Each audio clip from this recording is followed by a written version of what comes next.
Herbert Hoover, former president of the United States, once said, "Recently, in my opinion, there's been too much talk about the common man. It's been dinned into us that this is the century of the common man. The idea seems to be that the common man has come into his own at last. Thus, we're in danger of developing a cult of the common man, which means a cult of mediocrity. But there is at least one hopeful sign. I've never been able to find out who this common man is. In fact, most people, and especially women, will get mad and fight if you try calling them common. This is hopeful because it shows that most people are holding fast to an essential fact of life. We believe in equal opportunity for all, but we know that this includes the opportunity to rise to leadership. In other words, to be uncommon. Let us remember that the great human advances have not been brought about by mediocre men and women. They were brought about by distinctly uncommon people with vital sparks of leadership. Many of the great leaders were, it is true, of humble origin, but that alone was not their greatness. It's a curious fact that when you get sick, you want an uncommon doctor. If your car breaks down, you want an uncommonly good mechanic. When we get into war, we want very much an uncommon admiral and an uncommon general. I've never met a father and mother who did not want their children to grow up to be uncommon men and women. May it always be so. For the future of the country rests not in mediocrity, but in a constant renewal of leadership in every phase of our national life. It's good, isn't it? You know, the kind, gentle, thoughtful person is the uncommon person. The person who willingly does for others with no thought of what's in it for him is the uncommon person. The person who lets you get your car into a busy traffic lane with a friendly smile and a wave of his hand is the uncommon man. The uncommon person is the person who does not thoughtlessly go along with those by whom he's surrounded. Instead, he thinks, is this right for me? Is this what I really want to do? He never falls into the error of believing that just because his friends and neighbors think and act a certain way, that he must think and act the same way. He knows that though he may love them, they can be dead wrong, as he knows he can. The uncommon person doesn't confuse differences of opinion with permanent breaks of love or friendship. He may disagree totally with something his son or daughter does. He may throw up his hands in despair from time to time, but he will not let it affect or diminish his love for his children over the long haul. He knows they'll make mistakes just as he has, and that until he's achieved perfection, he should not look for it in others. The uncommon person is a good person to know, and a good person to be. Sinclair Lewis wrote, "That nation is proudest and noblest and most exalted, which has the greatest number of really great human beings." We need more uncommon people. Every person, in establishing the important goals of his life, should ask himself, now, if I establish that as my goal, what will it cost me? Dr. Francis J. Braceland, psychiatrist-in-chief of the country's largest private mental health organization, the Institute of Living in Hartford, Connecticut, stresses that too often goals are established with no thought given to the cost. He says that a considerable proportion of man's illness is a function of his goals, his methods of attaining them, and the conflicts they engender. A man should realize what his actions and goals are costing him. Then, if he chooses, he may even pay for them in pain and disease. Often he'll decide that his values are poor, and that he's been confused, and thence change his direction and his pace. The so-called hard-bitten executive, who has no apparent weaknesses, may be paying for his bravado in some other way, probably physically, or even worse, his wife and children are paying for it. It's a sad thing to see a man make his way to the top and lose his family en route. He can explain to the family that he's really slaving because of them, but they'll often tell him they can do well with fewer material things if they can see more of him. This is particularly important when there are boys in the family. They need a masculine figure to emulate. How should one deal with his family as he climbs his way up the executive ladder? Well, don't put too much stock in trying to make them run like an efficient business organization. Tolstoy had one warning and suggestion. The trouble begins because men sometimes think that you can handle people without love, and you cannot. You can handle things without love. You can carve wood and hammer iron without it, but you cannot deal with people in this fashion. People are like bees. If you handle them roughly, either they will get hurt or you'll get hurt. We can be sure that the greatest hope for maintaining equilibrium in the setting of worthwhile goals and in achieving them in the face of any situation rests within ourselves. Persons who are secure with a transcendental system of values and a deep sense of moral duties are possessors of values which no man and no catastrophe can take from them. Under all circumstances, these people will maintain their peace of mind, their position of human dignity, their self-respect, and their sense of duty. It would be worthwhile, the doctor goes on to say, for each of us to pause and take stock of himself. It would even make our jobs more meaningful. We might even find out, like Brutus, that the trouble is not in our stars, but in ourselves. Good advice. Nothing can be achieved without paying the price for it. Whatever you move over here will have a corresponding effect over there. People seem to often forget this. A man without a goal is like a ship without a rudder, but in choosing his goals, he needs to thoughtfully balance the cost. He must be true to himself, but he must also be true to those he has of his own free will involved in his life. The trouble begins because men sometimes think that you can handle people without love, and you cannot. You can handle things without love. You can carve wood and hammer iron without it, but you cannot deal with people in this fashion and succeed. Creative and productive people are not creative and productive for the benefit of others. It's because they're driven by the need to be creative and productive. They'd be creative and productive if they each lived on a deserted island and simply had to stack what he produced in a big pile with no one benefiting or even aware of what he was doing. You will hear people say that we're happiest when we're serving others, and that's true, but it's not true because of any great altruism on our part. It's true because we experience the joy of producing something. That others benefit from it is fine, but only secondary. It's good to know that others benefit from and enjoy what we produce. There's satisfaction in that, ego satisfaction, and the desire to produce more. If everyone continually rejected our creative or productive efforts, we might become sullen and resentful. We might even stop all efforts for a while. But eventually, we'd begin to produce again in the hope that eventually someone would see the sense of what we're doing. This is the story of the painters who were before their time. Renoir, who was laughed at and rejected not only by the public, but by his own fellow artists. We look at a painting by Renoir today and marvel that anything so fine and beautiful could have ever been an object of scorn. And he painted thousands of paintings. He went right on producing them. When he brought one of his canvases to one of the most eminent Parisian teachers, the expert glanced at the work and said, "You are, I presume, dabbling in paint to amuse yourself." And Renoir replied, "Of course. When it ceases to amuse me, I'll stop painting." Everything he painted delighted him, and he painted everything. Even Manet said to Monet, "Renoir has no talent at all. You who are his friend should tell him kindly to give up painting." A group of artists who were rejected by the establishment of their time formed their own association in self-defense. Do you know who were in that group? They were Degas, Zarl, Monet, Cézanne, and Renoir. 5 of the greatest artists of all time, all doing what they believed in the face of total rejection. Since we're on the subject of Renoir, in his later life he suffered terribly, from rheumatism, especially in his hands. He lived in constant pain, and when Matisse visited the aging painter, he saw that every stroke was causing renewed pain, and he asked, "Why do you still have to work? Why continue to torture yourself?"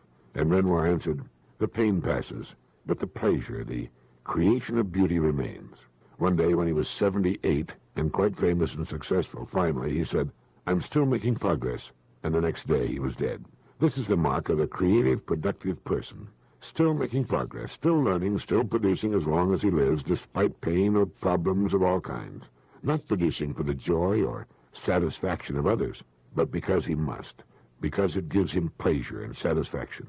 On the occasion of his 75th birthday, Mark Van Doren, the American writer, poet, critic, and educator, was interviewed by a reporter for Life magazine, and one of the things he said stuck in my mind. I've saved this. He said, "It takes courage to be happy." And in those 6 words, he said a great deal. Any person can wallow in misery and self-pity. It's easy to rail against the world and its injustices. Easier still to sit down and do nothing, like the famous hound dog with its tail in a crack. But it takes courage to be happy. When he said it takes courage to be happy, he didn't mean happiness today or tomorrow or a week from next Thursday. He meant to be happy as a general, relatively constant way of living. To be a happy person as opposed to a generally unhappy person. And it does take courage, courage of a high order. The world is full, it seems, of the "it's too good to last" or "it's just my kind of luck" people who expect bad luck and rejection as confidently as they expect the sun to rise the next morning. They're people who were given bleak and disappointing starts in life. Man is meant for happiness, and this happiness is in him, in the satisfaction of the daily needs of his existence. Happiness is in the taste, and not in the things themselves. We're happy from possessing what we like, not from possessing what others like. Rudolph Flesch quotes Jane Austen, a passage that I think is very revealing. She wrote, "No temper could be more cheerful than hers, or possess in a greater degree that sanguine expectation of happiness, which is happiness itself." That sanguine expectation of happiness, which is happiness itself. It is in the expectation of happiness that much of happiness itself is found, and it takes courage to expect happiness. All happiness depends on courage and work. I've had many periods of wretchedness, but with energy and above all with illusions, I pulled through them all. Happiness is the only sanction of life. Where happiness fails, Existence remains a mad and lamentable experiment. Contempt for happiness is usually contempt for other people's happiness, and is an elegant disguise for hatred of the human race. The Chinese philosopher Lin Yutang said, "I've always been impressed by the fact that the most studiously avoided subject in Western philosophy is that of happiness." A French philosopher said much the same as did Marc Van Doren. He said, "To live, we must conquer incessantly. We must have the courage to be happy." We've all seen people seriously handicapped in one way or another who are wonderfully cheerful and happy people, and we've wondered how they do it. We've said to ourselves, "I don't think I could be happy if I had his or her affliction." These people are happy because they're courageous and because they don't like the alternative. Robert Louis Stevenson, a real expert in the happiness department, despite his affliction, said, "There's no duty we so much underrate as the duty of being happy." One of the enriching blessings of growing older all the time is that it has a way of improving one's sense of humor, or at least it should. The person without a good sense of humor is a person to avoid as though he were a known carrier of the bubonic plague. Horace Walpole once said, "I have never yet seen or heard anything serious that was not ridiculous." Now take your time on that one, but the longer you think about it, the truer and the funnier it becomes. It's worth repeating.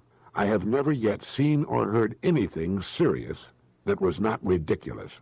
And Samuel Butler said, "The one serious conviction that a man should have is that nothing is to be taken seriously. It's been said that seriousness is the only refuge of the shallow." Oscar Wilde said, "It's a curious fact that the worst work is always done with the best intentions, and that people are never so trivial as when they take themselves very seriously." I remember when I was in the service, the toughest job I had was to keep from laughing at the wrong times, during an admiral's inspection, for example. There's nothing funnier than the seriousness of the military, especially high-ranking military. The fancy costumes, the panoply, the shining sabers, the serious faces, it was all to me hilariously funny.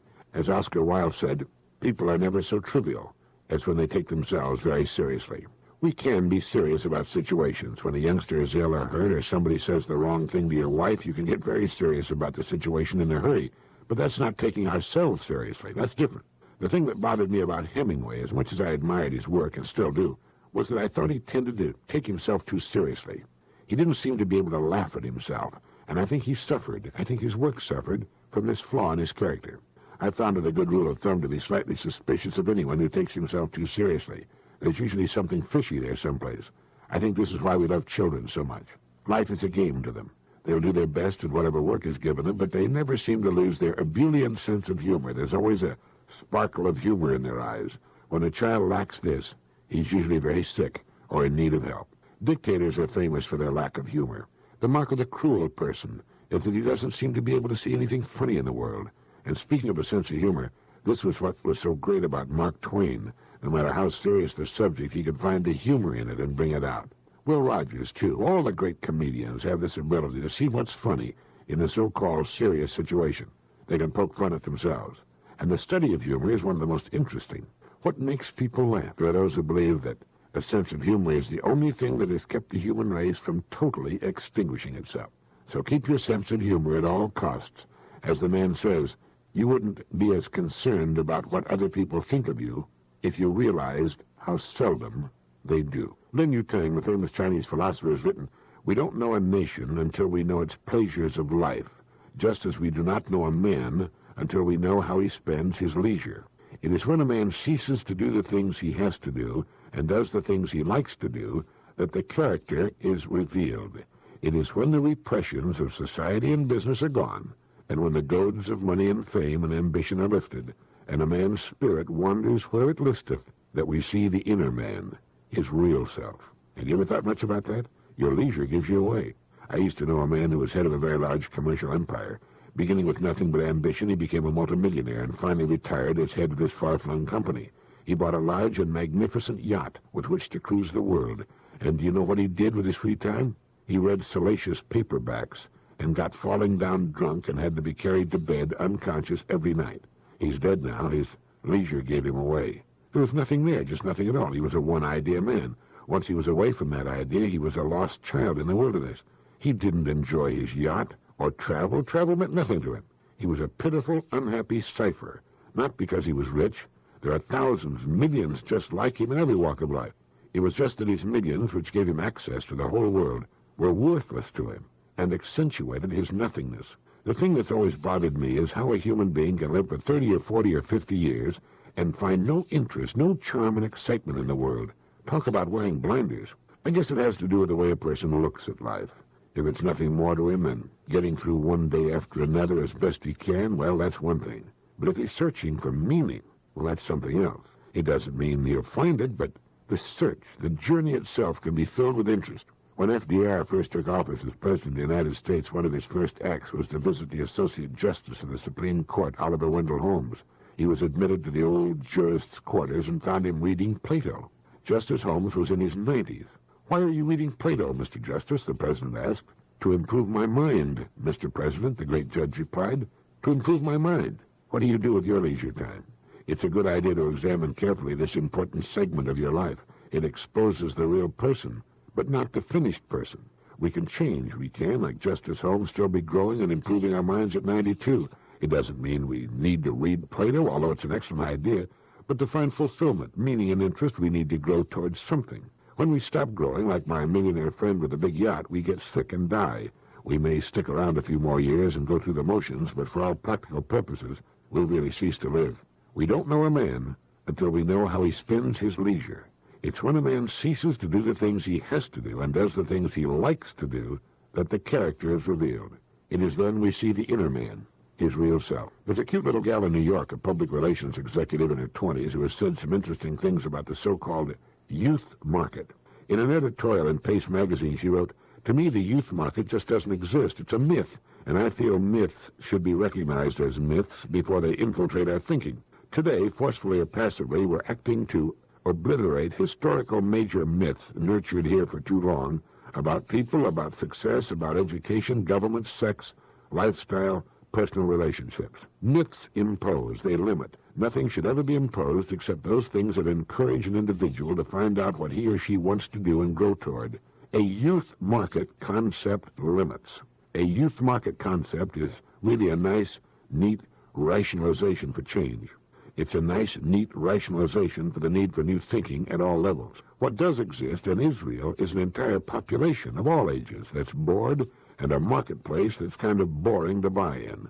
But if the pervading youth market concept isn't what necessitates good and imaginative thinking, then what is? Well, I call it, she writes, the Avant Guard buyer, a contemporary buyer in a contemporary marketplace. There are no age limits, but a need for quality. An Avant Guard buyer is anyone who would enjoy seeing good thinking applied to the marketplace, anyone who wants what's good and imaginative in design, manufacture, function, promotion. Manufacturers, management, advertisers, retailers miss this completely. Their youth-oriented products, promotion, and advertising campaigns are usually out of date or not risky enough to appeal. They use methods the avant-garde buyer sees through. Right now, there's a plethora of unexciting and look-alike alternatives to choose from, and a lack of exciting, fresh, and imaginative ones. It's not only products that are on the line, but entire company images and policies as well. Avant-garde buyers are literally front-running buyers. Watch them creating needs, obliterating facts and enforcing obsoleteness for the sake of eventually getting what they want. They think things can be made beautifully and to last if they're designed and manufactured well in the first place. They expect those items to be promoted, advertised, and publicized beautifully, simply because the product is valid. If an avant-garde buyer doesn't see what he wants in the marketplace, he'll design and manufacture it himself, not for the sake of ego, but for the sake of getting what he's looking for. And then Patricia Cox writes, I'd rather sew my clothes than buy clothes in any store in Manhattan. They just don't sell what I want. And most of my friends feel this way too. What all this means is the necessity for deep changes in the heads of the people who want dollars and have products to sell to the general market. Forget the myth of the youth market. People who are lured by the so-called youth market run the risk of trying to turn on an entire market that has no artificial age dividers, a contemporary market composed of avant-garde buyers who relish quality.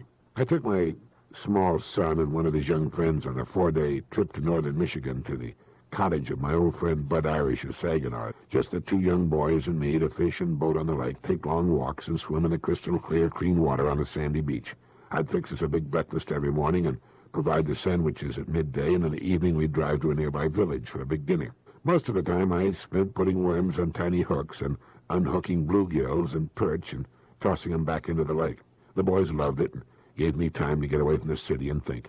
I took along a couple of good books, one of which I'd like to mention now. Beyond the Observatory by the distinguished emeritus professor of astronomy at Harvard University, Harlow Shapley. Much more than a great scientist, he's a humanitarian and philosopher. In his book, he points out that galaxies, a few decades ago, were hazy patches of light. There's something mysterious here that transcends the present theories about galaxies and their spaces. A fishing trip is a good time to think about such things. As Harlow Shapley put it, it is indeed a grand time to be alive and asking questions. The more you think of life, from the smallest submicroscopic creatures such as those that live in the intestines of termites, to the largest, to man himself and his frightening and wonderful brain, and see all life on Earth and Earth itself in its place in one of billions of galaxies. As you think of this and watch two small boys playing in the water, you're filled with awe. You realize that the Pacific Ocean is not even a glistening drop of moisture in the greater creation, that our Earth is only a speck of dust in the whirling winds of time and space. There are, as Dr. Shapley says in his book, scientific discoveries just ahead that will help to revise our knowledge of space, time, and matter. The discoveries could be mind-reading, stunning. Taking a small boy fishing is a good way to put the world back into perspective. You don't understand any more than you did before, but at least whatever problems you might have had have a way of fading into insignificance.